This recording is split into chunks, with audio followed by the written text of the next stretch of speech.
3 practical tips on how to prepare for your upcoming ayahuasca ceremony. Let's get to it without any nonsense, okay?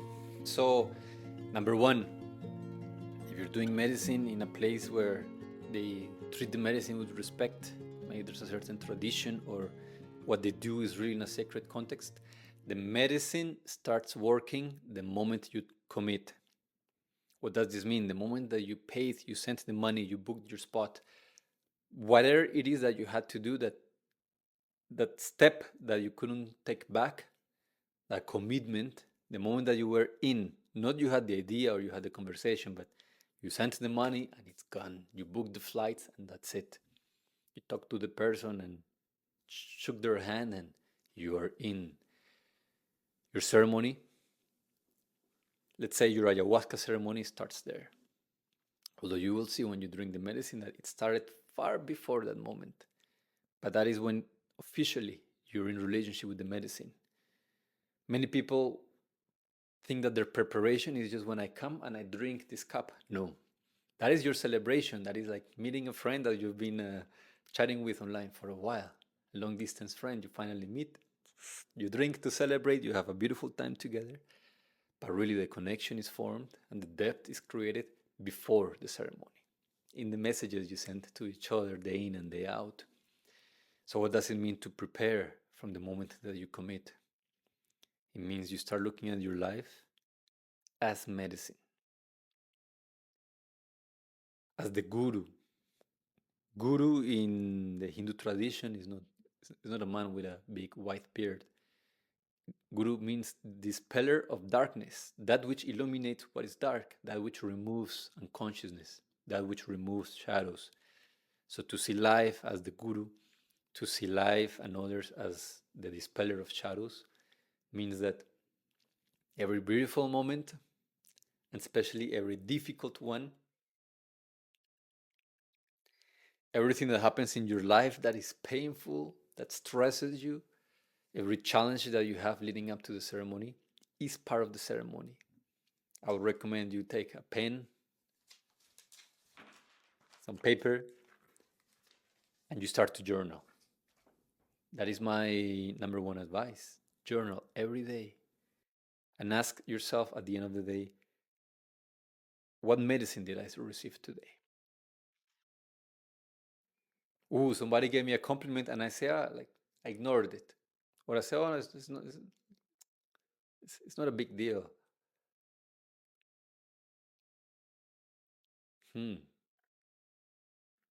You're afraid of your greatness. You're afraid of your power of celebrating your virtues. Maybe that's where it starts. Or the opposites. Some random person on the internet told you they don't like you. You cried and your self-esteem just crumbled. That is your medicine. You may feel angry towards them, but you're an accomplice in your own suffering. So that's the number 1 step. Your ceremony begins, your work with the medicine begins the moment you have committed. Life, the universe is going to start bringing you support as well as tests. So you have to be extra aware. Pay attention to your dreams. Journal, notice what's coming up. The people that come into your life, the people that live it, the people that judge you for the decisions you made, the people that try to pull you away from it, your old habits and patterns that try to convince you that, oh, maybe I don't have that much money, maybe I'm too busy, maybe I'd rather go to Cancun. No. Stay the course and see it all as medicine, as a blessing, as a gift of support, or a test. And you will see when you meet with the medicine, when you drink her, it's going to be to celebrate because the work has been done already. That is number 1. Number 2, clarity. Not clarity of intention, but clarity about who you want to be. And very importantly as well, who you no longer want to be. You cannot expect for you to change and your life to stay the same. We had a guy that came here a few years ago to Colombia, and he had a rough time when he came back to his country. And he sent me a message saying, I just expected that I will transform who I was on the inside, but I will get to keep my life on the outside. He was a businessman, had a few girlfriends, and so many things that were working for him before he came. But he went to Colombia, and then he realized that he was living in a way that was not really in integrity with his highest values. He couldn't entertain being promiscuous anymore, having certain businesses with certain partners, doing certain shady deals, having certain friendships that were leeching the energy of him, and he saw it clearly in the ceremony, and he came back and confirmed it. It was hard because he was not ready to let go of who he was. Eventually he did, and he was grateful for that. But many people suffer or get stuck when they come back because they have not committed, they don't have clarity around who they want to be. But most importantly, what am I sacrificing? What am I putting on the altar of this transformation? The person, the man, the woman that you can be, the life, the greatest life that you can live, lies on the other side of a huge renunciation.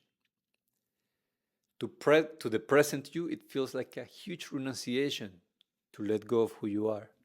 But when you get to the other side, you will see that it was releasing petty little things, like a kid that grows attached to his teddy bear, and he's now 20, 30, 40 years old, and he's clinging to the teddy bear, and life is just waiting for him to let go of the teddy bear so that he can open up his arms, his hands, and receive something new, something greater, the embrace of a lover, the embrace of life. But if I'm holding tight, my hands are tied. The universe cannot give me something new.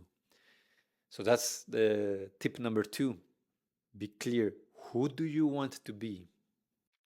What does that look like? And most importantly, who are you willing and ready to shake hands with? I invite you to also ask yourself what relationships, what habits, what ways of thinking, feeling.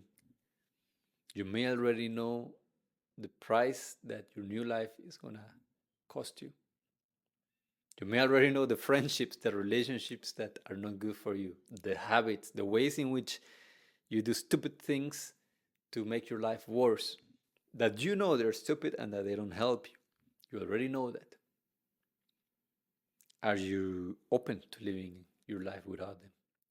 And if not, I recommend you do not go into ceremony, because you will come back, and if you try to cling to those, you're going to suffer. Imagine a butterfly trying to squeeze herself back into the little chrysalis.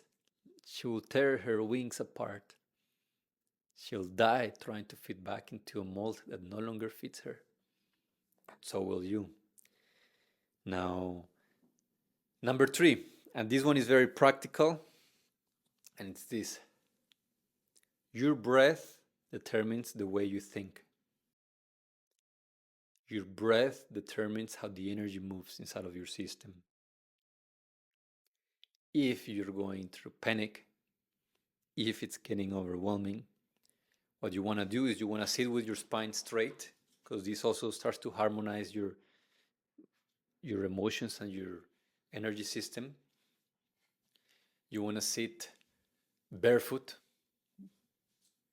Hopefully there's earth in the temple you're attending. Anyways, just with your bare feet on the earth, firmly planted. You're going to place your palms down on your thighs. You're going to sit, and you're going to tilt your head slightly upwards so that your focus and your gaze goes between your eyebrows, naturally, without being forceful. Now, this may be hard when you're tripping balls and you want to cry and scream and pull your hair and rip your clothes apart and jump into the fire. So just wait a few seconds before you do that. You put your hands, you sit, and you're going to do the following. You're going to do 2 inhalations into the belly, in through the nose, into the belly. And once you reach your upper limit, you're going to do a quick pump, a quick squeeze, like this.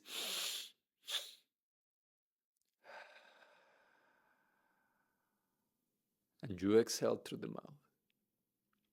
Again, it's 1 inhalation through the nose, a pump, and then you exhale like this. I'm going to do a couple of those.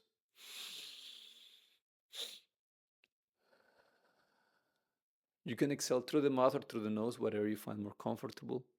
Either way is fine.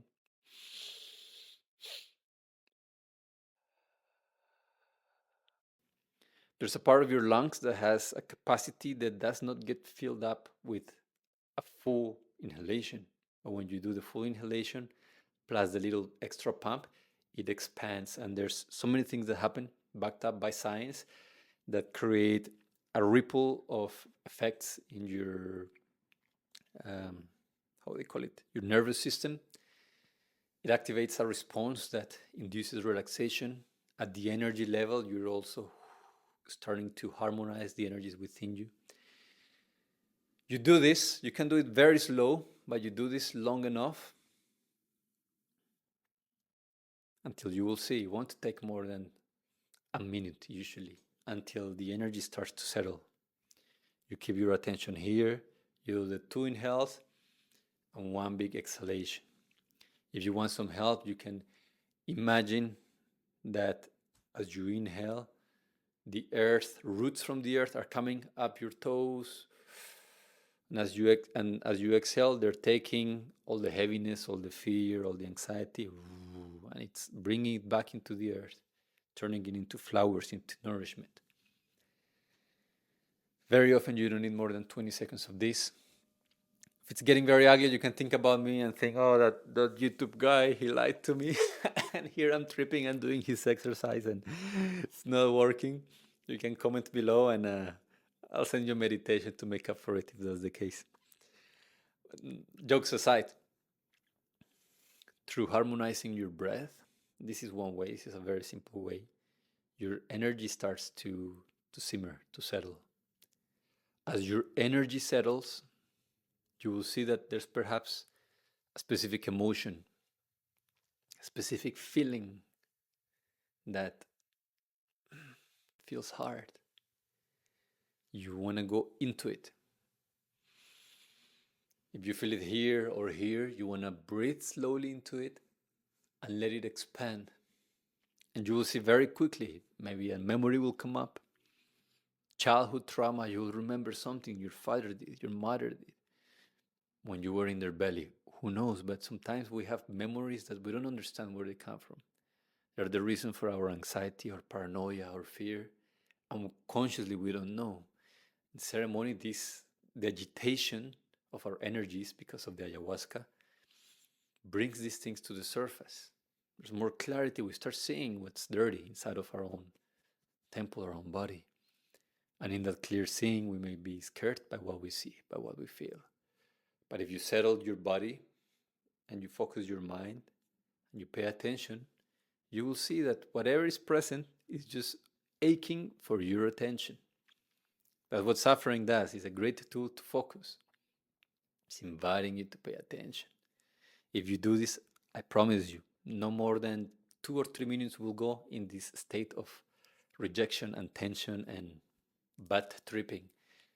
And you may find deep gold at the other side of what you thought was a very painful, difficult, or excruciating ceremony. These are the 3 tips. Once again, your ceremony starts the moment that you commit. That's number 1. Number 2, you get clear about who you want to be as you prepare and as you come out of your ceremony. And most importantly, who are you ready to shake hands with? Very, very, very clear. You write it down. Number 3, harmonize your body, your mind. Put your attention into that which you're avoiding, and you will see that it dissolves very, very, very, very quickly. I hope these tips were useful. These tips were useful. Like, subscribe, leave me a comment if you have additional questions. I would love to answer them in these videos. And if you ever want to drink medicine with my family and myself and our elder in Colombia, we would love to host you. We have a couple of spots left for this year's retreat. All the links are below. Talk soon.